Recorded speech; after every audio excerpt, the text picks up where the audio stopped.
और दूसरी बात ये कि ज़िंदगी में ना ज़रा लॉजिकल भी होना सीखो। लॉजिक हमें क्या कहती है? लॉजिक हमें ये कहती है कि हर चीज़ ना टेम्पररी है। अगर कोई इंसान आपको अच्छा फ़ील करवाता है ना, तो कल जो है ना वो इंसान आपको बुरा भी फ़ील करवाएगा। तो सिक्के के दोनों पहलू देख लो। समझदार इंसान की यही निशानी होती है कि वो सिक्के के दोनों पहलू को देखता है। वो कभी भी ये नहीं देखता कि जी ये चीज़ जो है ना मुझे सिर्फ सुख देगी। वो ये भी देखेगा कल कला को ये चीज़ मुझे दुख भी दे सकती है। देखो क्या है ना, लाइफ में कभी भी किसी से प्यार की भीख मत मांगो। हम लोग क्या करते हैं, लोगों के पास जाते हैं, गिड़गिड़ाने लगते हैं कि जी प्लीज़ हमारी ज़िंदगी में रहो। अगर आप ना हमें मिले तो हमारी ज़िंदगी जो है वो ख़त्म हो जाएगी, हमारी ज़िंदगी में कुछ भी नहीं रहेगा। तुम हो तो मैं हूँ। देखो ये चीज़ें जो है ना आपको इंटरनली कितना डैमेज देती हैं, कभी इस बारे में सोचा है? आप क्यों जा रहे हो किसी के पास अगर कोई इंसान आपकी ज़िंदगी में नहीं रहना चाहता? देखो लाइफ में ना उसी इंसान के पास जाओ, उसी इंसान के साथ रहो जो आपके साथ भी रहना चाहता है।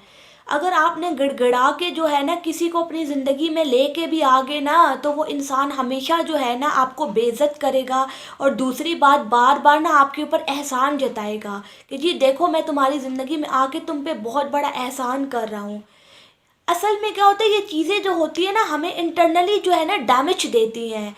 और हम लोग ना अंदर ही से ख़त्म होने लगते हैं कि जी ये इंसान जो है ना मेरे साथ क्या कर रहा है, इसके अंदर एहसास नहीं है, इसके अंदर शर्म नहीं है।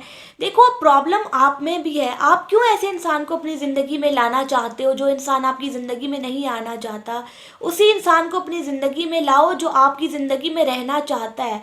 मुझे पता है कि इंसान जो है इमोशनल हो जाता है, अपनी फीलिंग्स का गुलाम बन जाता है। लेकिन ये चीज़ आप ही अपने आप को समझा तो सकती हो ना कि मैं क्यों ऐसा कर रहा हूँ, क्यों मैं अपनी फीलिंग्स का गुलाम हूँ। देखो अगर देखा जाए ना at the end of the day वो आखिर एक इंसान ही तो है। क्यों उसके सामने जाके मिन्नतें कर रहे हो कि मेरी ज़िंदगी में रहो? देखो सेल्फ रिस्पेक्ट से जीना सीखो। जो इंसान जो है ना आपको नई वैल्यू दे रहा, नई इज्जत दे रहा, उसके साथ अगर आप रहोगे भी ना तो आपकी सेल्फ स्टीम को जो है ना बहुत ज़्यादा नुकसान पहुंचेगा। आप जो है ना अंदर से ख़त्म हो जाओगे बिल्कुल। आपका जो सेल्फ डिस्ट्रॉय हो रहा है ना, वो इंसान at the end of the day आपकी ज़िंदगी से भी चला जाएगा। खुद सोचो ना, अगर आपके साथ कोई ऐसा करे, आपके साथ कोई ज़बरदस्ती करे, नहीं रहना तो नहीं रहना। खुद पे ना कंट्रोल लाना सीखो। कंट्रोल लाना भी बहुत ज़रूरी है। कोई और नहीं आएगा आपको बताने कि जी आपको जो है ना अपने ऊपर कंट्रोल लाना है। आप ही ला सकते हो अपने ऊपर कंट्रोल। अपने आप को बैठो और समझाओ कि वो एक इंसान ही है। मैं क्यों बार बार भीख मांग रहा हूँ उससे? अगर जाना चाहता है तो चला जाए। वैसे भी कोई भी इंसान किसी पे कब्जा नहीं कर सकता।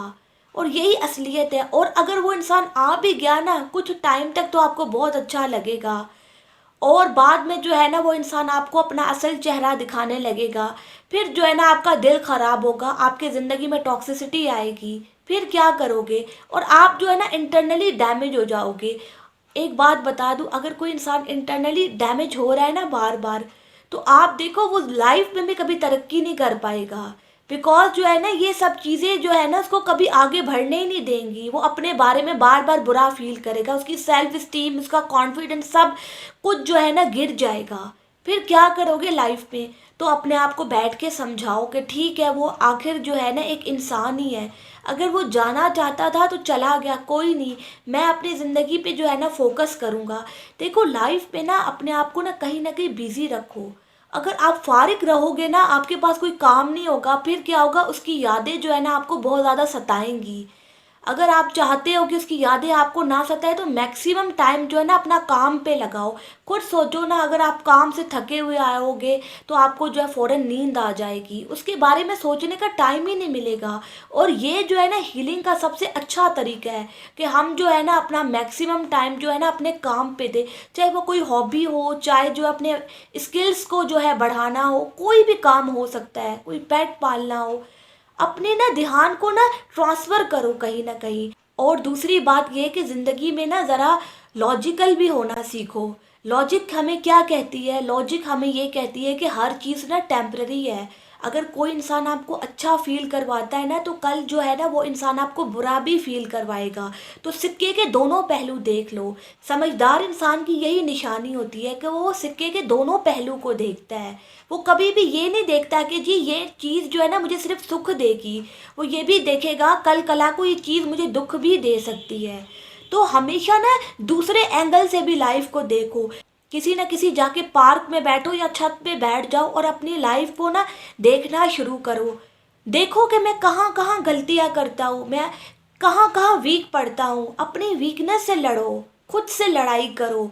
ये नहीं होता कि हमें बाहर जाके किसी से लड़ाई करनी होती है, आपके सेल्फ में कमज़ोरी होती है। अगर आपका सेल्फ जो है स्ट्रांग होगा ना, तो वो कभी भी इस तरह की हरकत नहीं करेगा, किसी को मिन्नतें करेगा, किसी को जो है ना कहेगा जी मेरी ज़िंदगी में आओ। ये सेल्फ का मसला है आपका, उस इंसान का मसला नहीं है। देखो लोग तो आते जाते रहते हैं ना, इसका क्या मतलब है हम जो है हर चीज़ को जो है पर्सनली ले लें। देखो इतनी जल्दी जो है ना ऑफेंड मत हो जाया करो किसी की चीज़ से। अगर किसी ने आपको धोखा दिया, उससे सीखा करो कि मैं यहाँ पे गलत था, ये मेरी वीकनेस है, मुझे इस वीकनेस को दूर करना है किसी न किसी तरीके से। अगर आपको पता लग गया ना कि अपने ध्यान को कैसे शिफ्ट करते हैं, तो आप लाइफ में ना कभी भी नहीं फंसोगे और ये चीज़ जो है ना आपको आगे जाके भी काम आएगी। अगर आपने ये चीज़ सीख ली ना अपने ब्रेकअप से, तो आपको ना ये चीज़ हमेशा काम आएगी। आप देखना आपको लाइफ में ये चीज़ें कितनी ज़्यादा काम आती हैं कि आपको पता लग जाएगा कि मुझे अपने ना ध्यान को कैसे डाइवर्ट करना है, किस तरीके से जो है ना मुझे लाइफ में एक्शंस लेने हैं, मुझे जो है ना चीज़ों के दूसरे एंगल को भी देखना है। और ये चीज़ जो है ना आपको आने वाले वक्त में ना बहुत सारी प्रॉब्लम से भी निकालेगी। तो ना चीज़ों को ना दूसरे एंगल से भी देखो, सिर्फ हमें एक एंगल नहीं देखना होता। इसी तरीके से जो है ना आप किसी की याद से फ्री हो सकते हो। और लाइफ में ना कभी भी एक ही गलती को ना दोबारा रिपीट नहीं करना चाहिए। एक दफ़ा कोई गलती होगी ना तो उसे सीखा करो और आगे बढ़ जाया करो। That's it. Thank you.